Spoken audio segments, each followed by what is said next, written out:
Altitude Sports Radio 92.5. It's Mosier, Lombardi, and Kane. He is Vic Lombardi. I'm Rob Trujillo filling in.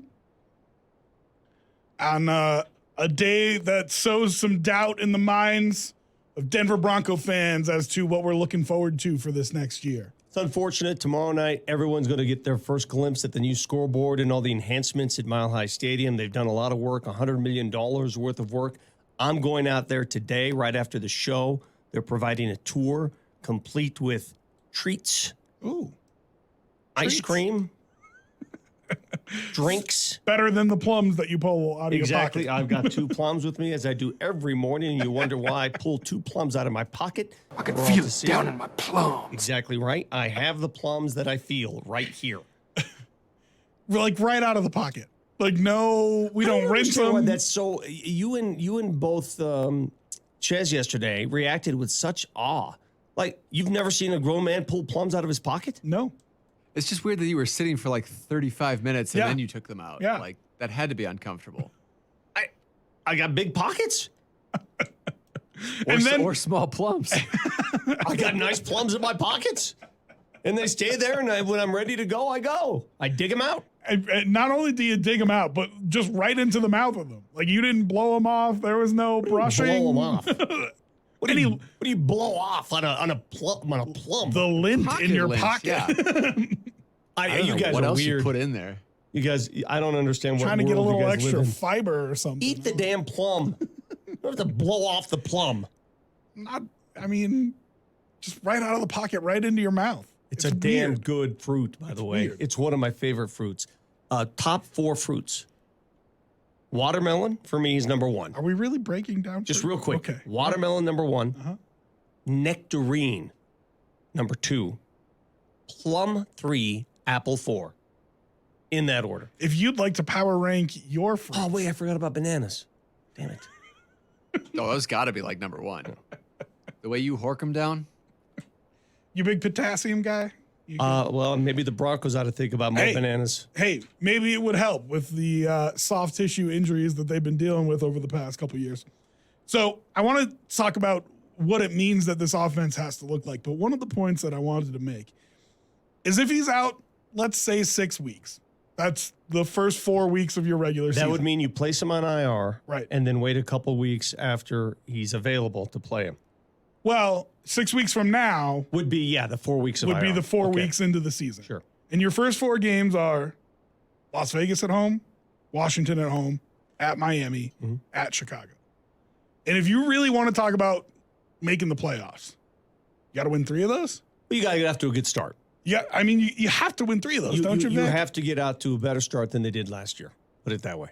And so what does this offense have to look like if you don't have Jerry Judy there? Conservative offense, rely on defense, don't turn the ball over, win close games. The one thing the Broncos could not do last year is win close games, right? Yeah. They won against San Francisco. That was a close game that went to overtime. Yeah. But most of the close decisions went to the other team. Yeah. Seahawks game, Yes. Colts game. You could name a whole bunch of them. And I think Sean Payton, as a game manager, and he's told us he's very good at it, you have to be competent enough to call a game to win a close game. And I think that's what they're going to have to do. Every NFL game's a close game. Who are we fooling to begin with? Yeah. Right? They're all close games to begin with. But man, it's not going to be as high flying as you think, perhaps, right? It's not. It's just, I watched the Pittsburgh Steelers last night, a preseason finale against Atlanta. And I don't know if those of you listening watched that game. Pittsburgh's first 2 drives, I'm watching Pickett throw it. He's slinging it all over the yard. The way they move the ball in explosive fashion, I swear to God, I have not seen a drive from the Broncos that even resembles any of those 2 drives I saw from Pittsburgh last night. Not one. And granted, it's preseason, but this is how the AFC in general feels to me. Not one drive. That reminisced me of last night watching Pittsburgh. I mean, who are the teams that you really think are going to be bad in the AFC?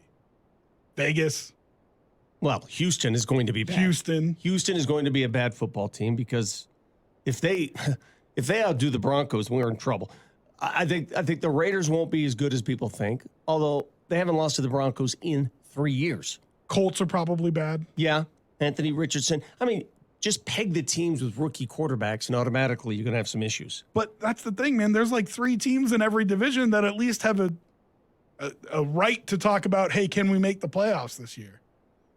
And now you're going to limp into the first quarter of the season where your schedule is the softest. And, I mean, you're really going to have to pound the rock. So you're really going to have to run the ball. You're asking me, what are they going to do now? They don't have the explosiveness at that receiver's position. Well, they still have players. It's not like they don't have players. I mean, Callaway's going to surprise some people. He was productive in New Orleans. Well, that's what I wanted to ask you about camp is like, who are you seeing that? Because everything I read is Kendall Hinton. And He's it's sort like, of Mr. Reliable, right? Kendall Hinton does all the stuff you need. Did you see him in the touchdown run by Jaleel McLaughlin in the last game? He had a seal block that allowed that touchdown run to happen. Yeah.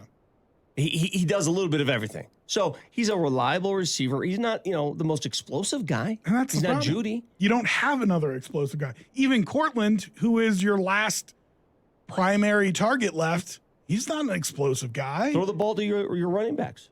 They're going to do more of that. I think they're going to have to. Yeah. I think they're going to have to. And I think they're going to have to rely on the tight ends more. I mean, we talked about Albert O yesterday, and like, it's sad because the conversation that we had yesterday started with, oh, you think he makes the 53? And today I'm coming in here like, he might have to be a significant part of this offense and actually make a difference for this offense to score points. 1977 texts in on the text line. As a physical therapist, I 100% agree with that. What are you agreeing with? I'm just curious. What did we say that would incline a physical therapist to agree? That maybe you give him time until he gets to be 100%. Maybe your fruit list. Maybe you're fruitless. My plums, probably. Maybe the fact that once you tear a hamstring, it's going to linger for the entire season. No matter and what. There's like, nothing almost you do no matter about it. what. I mean, dude, again, what's the worst muscle tear you've ever suffered? What's the worst? I've never torn anything, but Well, I mean, technically you tear. If you ever have a hamstring or a calf, yeah, it's always a tear. Right. It's just the degree of the tear. right. I've never completely torn something. Okay. That's Yeah, like off the muscle. right. Yeah. Now, I've Off seen the players tear it off the muscle where the entire leg becomes swollen, black and blue, and it's disgusting. Yeah. And they're done. Man, that's the worst injury you could suffer. They're done.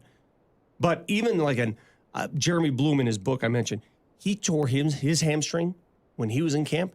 He tore a half inch of his hamstring, half inch of it just came off. He was never the same again, ever.